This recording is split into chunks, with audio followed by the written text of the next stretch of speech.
이 130편은 개인 탄원시로 분류가 됩니다. 개인 탄원시. 그래서 오늘은 깊은 바닥을 느낄 때 이런 제목으로 이 시편 130편을 이제 통하여 은혜를 받도록 하겠습니다. 이 130편은 또 어떤 특징이 있냐면 참회라고 하는 참회시에도 해당이 돼요. 개인의 탄식을 하면서 하나님 앞에 참회하는 건데 150편 중에 딱 7편만 참회시에 해당이 돼요. 6편, 32편, 38편, 그 유명한 다윗의 참회시 51편, 103편, 130편, 143편 이와 같이 7편이 150편 중에 7편이 참회에 해당되는 시가 되겠습니다. 이 성전에 올라가는 이 순례시가 15편인데 오늘 120편에서 134편까지가 15편이에요. 근데 오늘은 11번째에 해당이 되는 130편이 되겠습니다. 이것이 좀 개론에 해당되는 것이고요. 130편을 이제 구분을 하자면 1절에서 4절까지 이건 간구하는 내용이 집중되어 있습니다. 또 5절에서 6절은 신뢰를 하는 고백이에요. 하나님을 신뢰한다는 고백이에요. 5절, 6절. 그리고 마지막 7절, 8절은 권면과 찬양을 이와 같이 하는 내용으로 세 가닥으로 이렇게 구분이 됩니다. 이 내용을 이제 들어가다 보면 여호와여 이제 이렇게 시작을 하죠. 내가 깊은 곳에서 주께 부르짖었나이다. 시작부터 이런 나와요. 내가 깊은 곳이라고 나와요. 깊은 곳. 이 깊은 곳이 어딜까요? 구약 성경에서는 이스라엘은요 물이 참 귀한 나라예요. 그래서 우리는 삼면이 바다잖아요. 그러니까 우리나라처럼 보기 좋은 나라가 없어요. 그러니까 우리는 바다에 보면 오늘 점심시간에 뭐 먹었죠? 바지락을 엄청나게 먹었잖아요. 바다에서 주는 우리는 풍성함을 우리는 항상 생선이든 굴이든 조개든 바다에서 주는 김이든 미역이든 우리는 이게 풍성하게 바다의 혜택을 누려서 바다를 두렵다라고 느낀 적은 없어요. 근데 이스라엘은 가장 깊은 곳이 어디냐면 바다라고 생각하는 거예요. 바다. 근데 이제 바다는 이게 뭐냐 암울하고 그 다음에 어두운 곳이라고 생각합니다.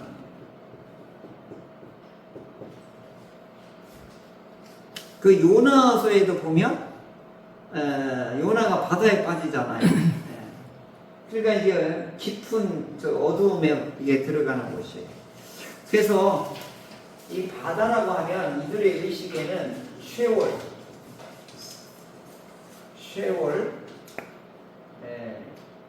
되게 음부라고까지도 생각하는 거예요.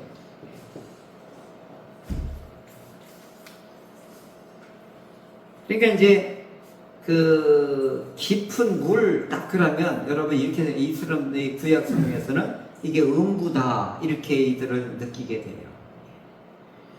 그러니까 이제 벌써 여기서 깊은 곳에서 내가 주께 부르짖나이다 라고 하는 것은 깊이를 알 수 없는 이제 여기에서는 이제 개인의 탄식의 문제니까 이 바다를 뭘로 하냐면 고난으로 보는 거예요. 고난에 아주 심도가 강한, 심도 깊은 처하에 놓여 있다는 뜻이에요.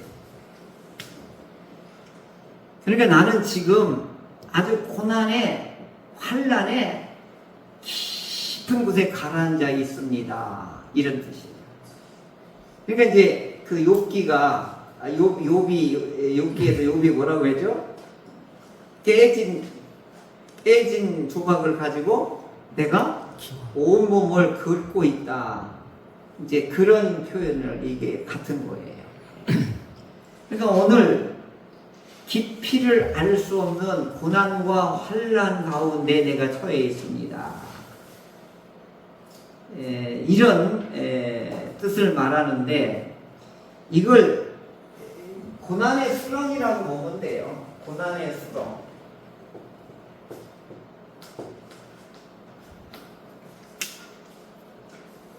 수렁 빠져본 적 있어요? 내가 보령인가 서천인가 어디 갯벌에 들어갔다가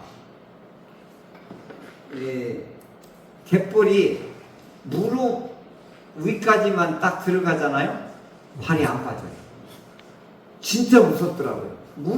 이렇게 쭉 이렇게 들어갔는데 쭉 들어가요. 그래갖고 이제 이걸 빼려고 하는데 이 발이 안 빠져요. 이 진흙의 갯벌에 이 밀도에 의해서 그리고 막 이렇게도 안 되고 이렇게도 안 되고 그래서 나 좀 살려줘 이렇게 한 기억이 나요. 근데 수렁은 여기가 있잖아요. 그러면 죽음이 죽음. 그러니까 일단은 이 수렁에서 일단 허벅지만 딱 지나가면 이 사람 못 나온다고 보는데 수렁은 그렇습니다. 그래서 지금 이 시편 기자는 내가 고난의 환난의 깊은 곳에서 내가 주께 간구합니다. 부르짖습니다. 라고 지금 1절부터 하나님 앞에 탄원을 지금 시작하고 있는 것입니다. 그러니까 지금 상황이 이제 뭔지는 모르지만 굉장히 어려운 상황 속에서 하나님을 지금 향하고 있다. 그런데 여기 중요한 특징이 뭐냐면 이렇게 깊은 곳에서 지금 누구를 향하고 있는 거예요? 하나님을 향하고 있는 거예요. 이게 중요한 포인트예요. 향하는 곳이 지금 어디예요? 하나님을 지금 향하고 있습니다. 근데 이 시편 130편에도 진짜 고난과 환난과 말로 다 할 수 없는 앞이 안 보이고 깜깜한 이런 바닥친 곳에서 이 시편 기자는 어디가 하는 거예요? 하나님을 지금 향하고 있다라고 하는 것이죠. 욥기에 보면 이런 표현이 나와요. 위를 봐도 앞을 보아도 좌를 보아도 뒤를 보아도 옆을 보아도 하나님이 보이지 않습니다. 이런 절규를 하는 욥의 모습이 나와요. 그리고 나서 내가 이 정금같이 되어 나오리라. 그게 나와요. 그러니까 이렇게 깊은 수렁, 깊은 어둠, 깊은 환란의 밑바닥까지 들어가게 되면 신앙인들은 희망이 어디 있냐면 하나님을 향하게 돼 있다. 고난 속에서 묻혀버리면 그 사람 끝나는 거예요. 고난이라는 게 왜 위험하냐면 고난에 그냥 묻혀버리면 죽는 거예요. 근데 고난 중에도 하나님을 향하게 되면 고난이 유익이다 이런 고백을 하게 되는 거예요. 왜냐하면 고난 때문에 하나님을 향하게 되었다 그 뜻이거든요. 근데 오늘 믿음이라고 하는 것이 뭐냐 하는 거죠. 어제 제가 믿음이란 무엇이냐 기둥이다 이렇게 표현하고 싶어요. 기둥.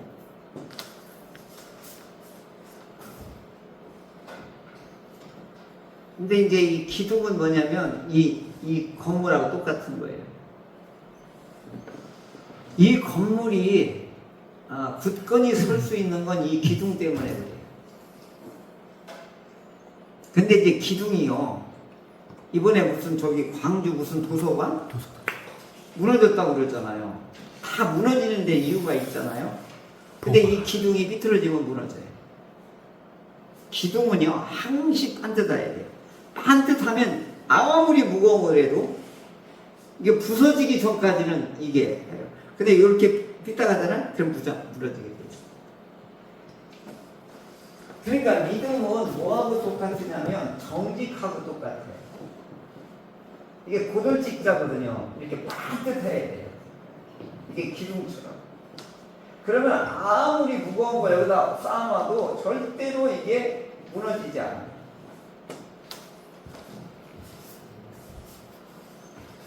그러니까 뭐냐면 믿음은 아무리 환난과 역경과 고난과 이거 온더라도 딱 서 있으면 무겁게는 느껴져도 무너지진 않는 거예요.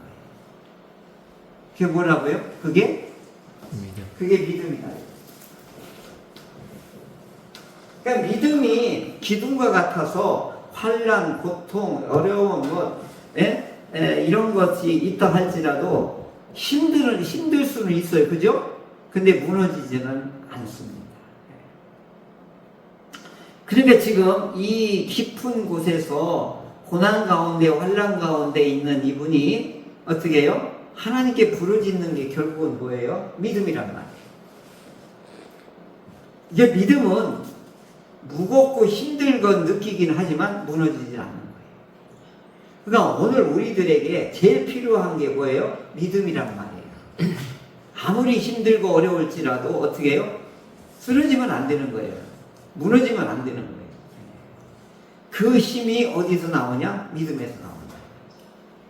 그러니까 신앙의 기둥은 뭐냐? 믿음이라고 이제 볼 수 있는 거죠. 그러니까 이건 깊은 곳에서 고난 가운데에서 환난 가운데에서 알 수 없는 이런 어두움 속에서 이분은 어디에요? 지금 죽게 부르짖는 거예요. 부르짖는 거예요. 이 부르짖다라고 하는 것이 타하눈이라고 하는 이 원어인데요.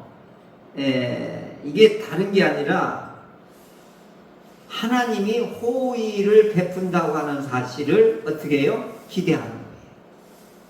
그게 무엇이냐면 내가 막 소리를 지르고 막 떼를 쓰고 하는 우리 아이들이 있잖아요. 정권사님은 손자들이 와서 할머니 앞에서 막 떼굴떼굴 부르며 뭐 사달라고 한 손자 없었어요? 과자 사달라고. 과자 사달라고 막 6명이 막 엄마 아빠한테는 못하니까 만만한 누구한테? 할머니한테. 그러니까 이 지금 부르짖는 간구하는 사람은 반드시 해줄 거라고 하는 뭐가 있는 거예요? 확신이 있는 거예요. 이런 아이들만 뭐 하는 거예요? 뒤로 넘어져서 뭐 하는 거예요? 떼를 쓰는 거예요. 오늘 그리스도인들이 하나님을 이렇게 할머니처럼 마음 좋은 할머니에게 떼를 쓰면 할머니가 사줄까라고 하는 그런 저 믿음이 있다라고 하면 얼마나 좋겠어요. 할렐루야. 우리는 그런 믿음이 꼭 필요해요. 그러면 이 깊은 곳에서 우리가 벗어날 수가 있지요. 그러니까 이제 믿음이 있는 우리 신앙의 선조들도 앞서 있는 우리의 믿음의 선배들도 우리와 똑같이 뭘 겪었다? 믿음이 있더라도 깊은 것을 다 경험하고 있다. 알 수 있죠. 그런데 이분들은 어떻게 했다? 이렇게 깊은 곳에 누워 있을 때 하나님 앞에 어떻게 했다? 부르짖는다. 타하논. 이게 뭐예요? 호의를 베풀지고 은혜를 응답할 거라고 하는 것을 확신이 있기 때문에 이게 가능한 거예요. 근데 두 번째는 어떤 사람이냐? 확신이 있는 사람은 어떠냐? 분명한 관계가 성립된 사람만, 자녀 관계가 있는 사람만이 가능한 거예요.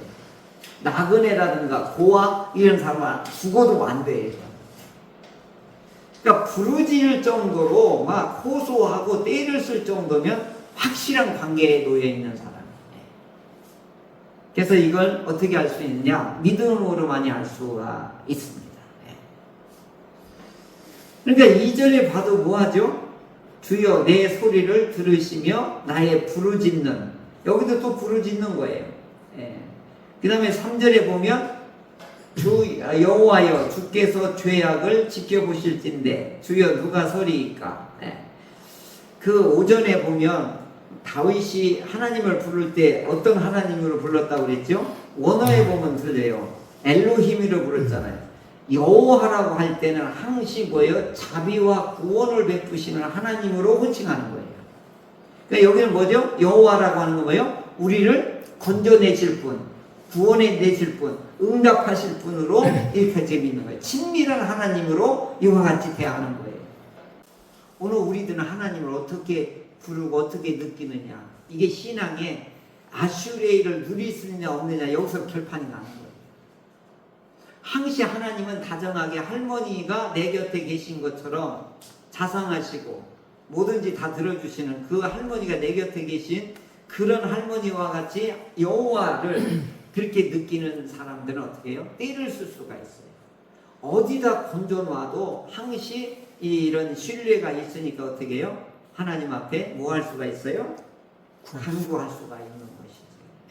그러니까 이분은 지금 깊은 수렁에서, 깊은 환난 가운데, 깊은 고난 가운데에서도 우리 여호와 하나님을 신실하게 지금 믿고서 지금 부르짖고 있는 것입니다. 그러면서 뭐 어디까지 나가냐면 나의 죄악, 이 죄악이라고 하는 것은 이게 이번에 소개하는 사람인데 죄하고 뭐죠? 악이 두 가지가 지금 동시에 한 거잖아요. 죄는요, 내면, 속사람에서 있는 거예요. 속사람 안에 있는 거. 악은 뭐예요? 외면, 바깥으로 표출돼. 네, 밖으로 드러난 거예요. 밖으로. 승질 부리는 거 있잖아요. 막 화를 내고 막 두드려 욕을 하고 하는 거. 그러니까 내면의 죄와 바깥으로 드러나는 악이 하나님께서, 여호와께서 지켜보시는데 나는 여기서 도망칠 수가 없습니다.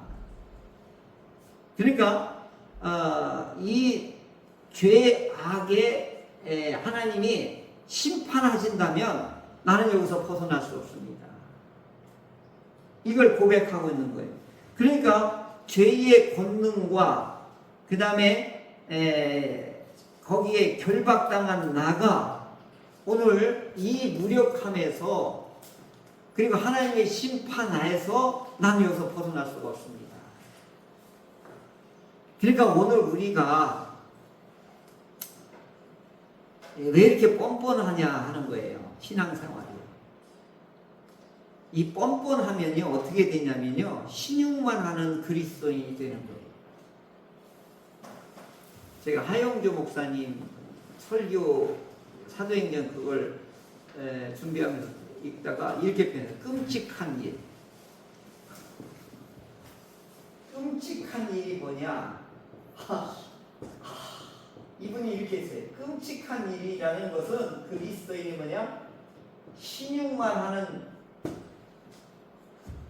믿음을 신용만 하는 이 믿음을 가지고 있는 사람은 끔찍한 일이라는 거예요. 다른 말로 말하면 무늬만 있는, 바울로 말하면 뭐예요? 경건의 모양은 있는데 뭐가 없는 거예요?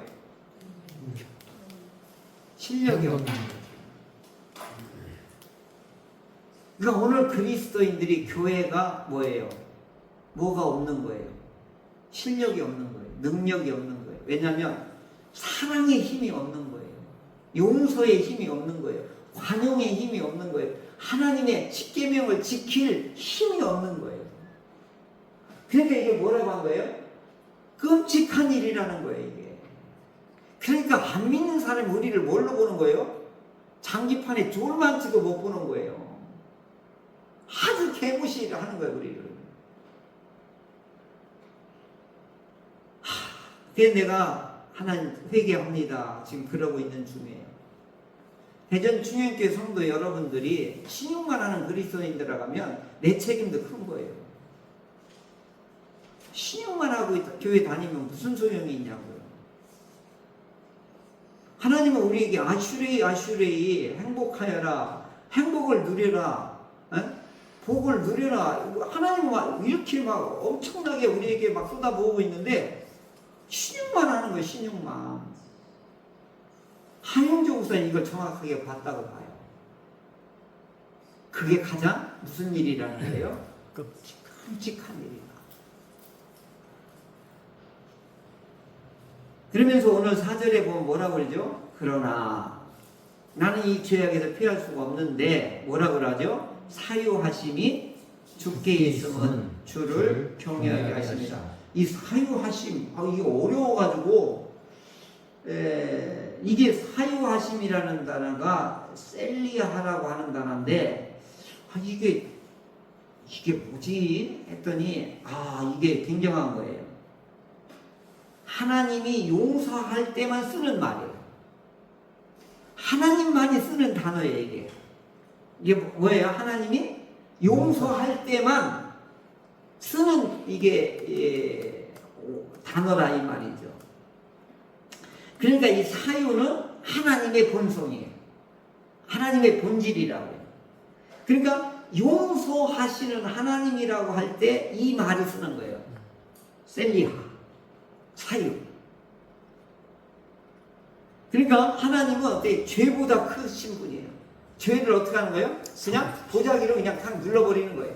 우리 하나님 어떻게 해요? 죄를 어떻게 보는 거예요? 그냥 덮어버릴 정도의 강력하시고 크고 높고 기쁘신 하나님이다. 그런데 오늘 우리가 죄의 악에 쩔쩔쩔 내고 노예가 되고 거기서 벗어난 죄의 권능 아래서 신용만 하고 쩔쩔 매고 불안하고 염려하고 아주 이렇게 사는 우리들을 어떻게 해요? 우리 하나님이 어떻게 해요? 사유하심을 보재기를 덮어버리는 거예요. 넉넉하게. 그래서 어떻게 하는 거예요? 하나님께 경배하게 하기 위해서. 경외. 그러니까 하나님이 우리를 사유, 용서의 보자기를 덮어버려서 우리를 어떻게 하는 거예요? 그 다음에 이 용서의 목적지가 어디예요? 하나님을 어떻게 하기 위해서? 경외하도록 우리를 용서하는 거예요. 그러니까 용서는 반드시 목적지가 있어요. 뭐 하기 위해서? 하나님을 경외하라는 거예요. 그러니까 용서를 받은 사람은 하나님을 신용으로 섬기는 게 아니에요. 진심으로 섬길 수 있어요. 그러니까 용서의 경험이 반드시 있어야 되는 거예요. 죄의 무서움과 죄의 이 얼마나 권능을 처절하게 느낄 때만이 하나님의 용서의 넓이와 높이와 깊이를 알고서 하나님께 감사할 수가 있는 거죠. 지금 이 기자는 여기에 지금 이걸 아는 거예요. 할렐루야. 이건 깊은 거예요. 이게. 그래서 이 130편은 뭔 거예요? 무슨 시라고 그랬죠? 7편 중에 해당되는 참회 시라는 거죠. 그러니까 죄악의 깊이를 알고 죄악의 권능을 알고 죄악의 무서움을 깨닫는 순간 하나님의 용서와 사유를 경험하게 되는 거예요. 그래서 어떻게 해요? 하나님 감사합니다. 이게 자동으로 되는 거예요. 그때는요 신용이 아니에요. 그래서 예수님이 제일 싫어했던 사람들이 뭐예요? 외식. 이걸 신용이라고 우리 순수한 말로 뭐냐면 그게 신용이에요. 신용. 오늘 우리 신용하는 게 너무 많아요. 안 되는 걸 되는 것처럼 하는 게 다 신용이에요. 그래서 다윗이 훌륭한 점이 좋은 점이 뭐냐면 신용을 안 해요. 그냥 잘못했으면 어떻게 바로 잘못했다고 하는 거예요. 그러니까 정직한 그리스도인, 신실한 그리스도인들은요 바로바로 인정을 하는 거예요.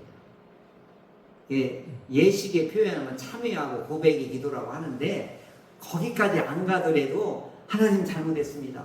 아 형제 자매 집사님 제가 잘못했습니다. 즉시즉시로 여보 내가 잘못했어. 어머니 아버지 아버지 잘못했습니다. 즉시즉시로 할 수 있어야 돼요. 사람 앞에서 잘못했다고 고백을 못하는데 하나님 앞에 어떻게 고백할 수 있냐고요. 사유는 누구만이 할 수 있는 거예요? 하나님만이 할 수 있는 거예요. 그러니까 오늘 용서의 목적지, 용서의 결과는 뭐다? 하나님을 경외하기 위해서 하나님은 넉넉하게 그까지 죄악이에요. 그까지.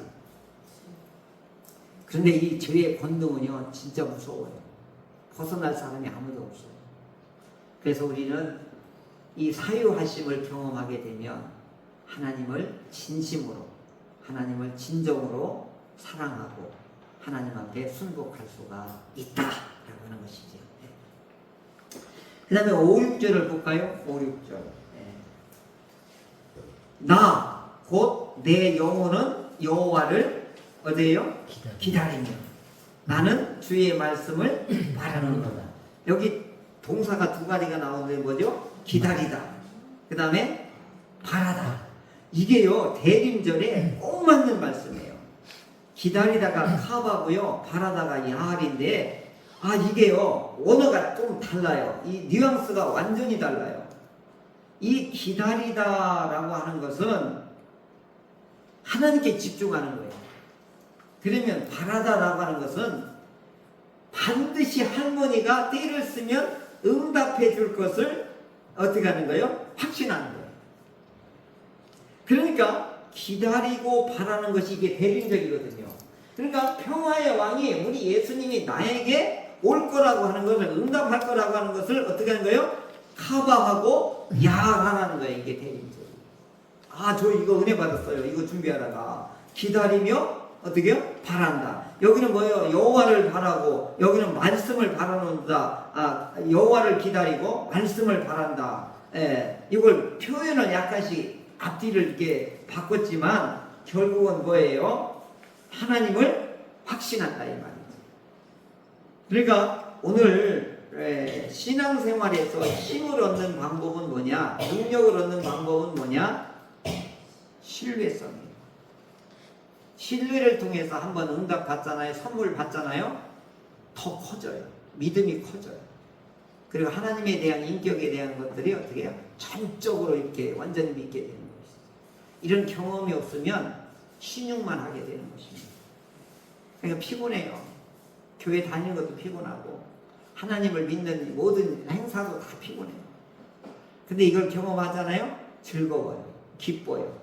자꾸 봉사하고 싶어요. 교회 계속 나오고 싶고 막 그래요. 제 고3 때도 늘 교회 가서 있었어요. 그렇게 좋았어요. 그렇게 좋았어요. 다 고3이면 어떻게 해? 다 열심히 막 그 야자하고 막 엄청나게 하는 때인데, 그러니까 교회는 그렇게 좋았어요. 근데 쭉 이렇게 추억을 해봐요. 회고를 해보는데 진짜 나 교회 좋았어요. 진짜 좋았어요. 그렇게 교회가 행복했어요. 여러분은 어떤지 모르겠어요. 교회가 가는 게 행복하고 그러면요, 하나님에 대한 뭐가 있는 거예요? 하나님에 대한 신뢰가 있는 거예요. 하나님은 자기를 찾는 자들에게 뭐예요? 사모하는 영혼에게 만족을, 줄인 영혼에게 좋은 것을 채우리라. 이게 5권, 시편 5권 107편 시작하는데 9절에 나와요. 하도 안 이루어져서 이렇게 했어요. 김구 선생 생각하면서 만족을, 좋은 것을 그러니까 주시고 채울 거다. 제가 식탁에다 이거 써놓거든요. 식탁에다 이렇게 요 말씀 써놓거든요. 107편 9절이 안 이루어지는 거예요. 내용은 이루어지는데 이게 어디에 있지 찾으려니까. 그래서 김구 선생을 읽었어요. 9절. 5권 시작하는 107편 9절. 이렇게. 사모하는 영혼에게 만족을 주시며 줄인 영혼에게 좋은 것을 채우리라. 할렐루야. 이게 뭐예요? 기다리며 바라는 사람에게 주는 하나님의 축복이거든요. 그래서 파수꾼이 아침을 기다림보다 내 영혼이 주를 더 기다리나니 참으로 파수꾼이 아침을 기다림보다 더하다. 저는요 정말 쫄병 때 힘들었던 게 뭐냐면 본초를 하루에 그 경비대 소속해가지고 자대 배치기 전에 3개월을 본초를 세우는데 그 교대를 하면 아침, 점심, 저녁 하는데 새벽에 갈 때가 그 꼭대기에다 세우면요 겨울에 이 군화에 파고들어오는 그 냉기가 발을 얼잖아요. 그럼 이거요 본초 쓸 때 얼마나 힘든지 몰라요. 막 이 발은 얼어오지. 이건 뭐 이렇게 군화를 신었으니까 이 손을 넣을 수도 없지. 그렇다고 또 순찰 우리 군의관 순찰 위에 상사가 오면 들킬까봐 막 이거 서 있어야지. 냉기는 들어오지. 그때 이런 생각이 들어요. 우리 엄마는 지금 따뜻한 이불 속에 지금 자고 있을 텐데 아우 빨리 이 시간이 안 가나. 진짜 고통스럽게 힘들었어요. 겨울에 고쳐 쓰는 거. 내가 여기 이 시편 기자가 지금 이게 절절히 떠올라. 그때 나 군대 있을 때. 아 여자들은 좋겠다. 이런 거 생각 안 하고 얼마나 좋을까. 아 그런 생각을 막 그때 막 하면서 막이 아우 막 발은 시렵지 춥지는 않지 막 귀는 시렵지 막 총은 들고 있어야지. 이게 파수꾼이 아침을 기다린 거다. 근데 이분은 지금 뭐 하는 거예요? 하나님을 이렇게 기다리고 있다는 것이지. 이 대단한 이 믿음을 가지고 있는 분의 고백이에요. 예, 여기에서 보면 주의 말씀을 여호와를 기다린다는 건 이게 뭐냐? 용서하시고 생명을 주시는 하나님을 지금 이렇게 흑암 중에서 깊은 인생의 바닥 속에서 절절히 하나님만 바라고 있는 이 시편의 기자가 정말 눈물겹게 하나님께 애원하고 있고 절규하고 있고 하나님께만 희망을 두고 있다고 하는 것을 볼 수가 있습니다. 마지막으로 7절 8절에 뭐죠? 이제 여기서 이제 드디어 울부짖기만 안 해요. 뭐라 그러죠? 이스라엘아 여호와를 바랄지어다. 그 다음에 뭐죠? 이 인자하심을 풍성한 속량이 있습니다. 그가 이스라엘을 그의 모든 죄악에서 속량하시리로다. 이런 아주 놀라운 권유와 찬양을 이와 같이 권면하고 있습니다. 이때는 이 속량과 풍성하고 하나님을 바라라라고 할 때에 이런 예를 들었다. 이 패투드라고 하는데 이 속량이라고 하는 건데 값진 대가를 치료해야지만 해결되는 거예요. 그게 무슨 얘기냐면 내가 10억을 내가 빚을 졌어요. 그럼 신용불량자가 되잖아요. 그럼 10억과 이자를 합쳐서 갚아주지 않으면 나는 거기서 벗어날 수가 없는 거예요. 그걸 하나님이 갚아주신다. 이걸 속량이라고 하는 것입니다. 그래서 결국은 하나님과 우리 사이에 끊어졌던 건데 이 다리를 놓는 거예요. 이 다리를 놓는데 속량의 다리와 그 다음에 헷세대의 다리를 두 개를 놔요. 그러니까 이걸 그림을 그린다면 제가 열심히 그려봤는데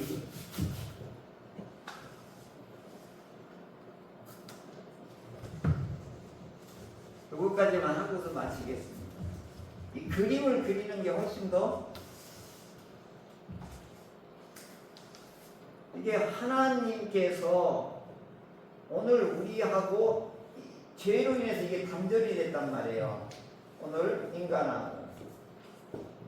근데 이게 도저히 끊어졌기 때문에 여기를 못 와요. 우리도 못 올라가고 하나님도 안 내려와요. 근데 여기를 다리를 이렇게 놓는 거예요. 이게 하나는 속량의 다리예요. 하나는 헤세드, 하나님의 사랑의 다리예요. 그래서 하나님이 이렇게 내려오고 오늘 우리가 이렇게 타고서 이렇게 올라가는 거예요. 이걸 용서의 다리라고 보는 거예요. 그럴듯하지 않아요? 설명이 이게 참 잘 보이지 않아요? 이해하기 좋잖아요? 하나님과 우리가 죄로 인해 끊어진 여기를 다리를 이게 연결해 주는 게 뭐예요? 속량의 다리와 하나님께 나아갈 수 있는 사랑의 다리를 이렇게 놔준 거예요. 그래서 어떻게 해요? 소통이 되게 만들어 놓으신 거예요. 이게 예배예요. 이게 경외라고 해요. 그러니까 오늘 이 깊은 수렁에 앉아있는 이분이 어떻게 해요? 기다리고 바라는 거예요. 뭘 가지고? 속량과 저 사랑의 다리를 가지고 하나님께 어떻게 하는 거예요? 찬양합시다. 바랍시다. 라고 지금 놀라운 고백을 지금 하고 있는 것이죠. 대림절 가운데에 우리가 뭘 하면 좋을까 생각을 했는데 사모하는 영혼이 여러분 되시기를 바라요. 평화의 왕 예수님이 오늘 나한테 힘이 되어야 됩니다. 또 뭐예요? 그 다음에 줄인 영혼에게 좋은 것을 주시는 게 어떻게 해요? 바라야 되는 거예요. 그러니까 기다리고 바라는데 어떻게 해요? 저 평화의 왕이 오늘 내게 오셔서 우리에게 오셔서 우리 교회에게 오셔서 뭐가 되어달라고 기도해야 되겠어요? 뭘 해가 되어달라고 기다리며 바라야 되겠어요? 힘이 되어달라고. 제발 우리가 끔찍한 일에서 벗어나는 일이 뭐예요? 힘을 얻는 거예요. 사랑할 수 있는 힘을 얻고 용서할 수 있는 힘을 얻고 하나님의 말씀을 실천할 수 있는 힘을 얻어야만 돼요. 이번 대림절을 맞이하고 성탄절을 맞이해서 우리 평화의 왕이신 예수님의 힘을 얻는 우리 모두가 되시기를 주님의 이름으로 축복합니다.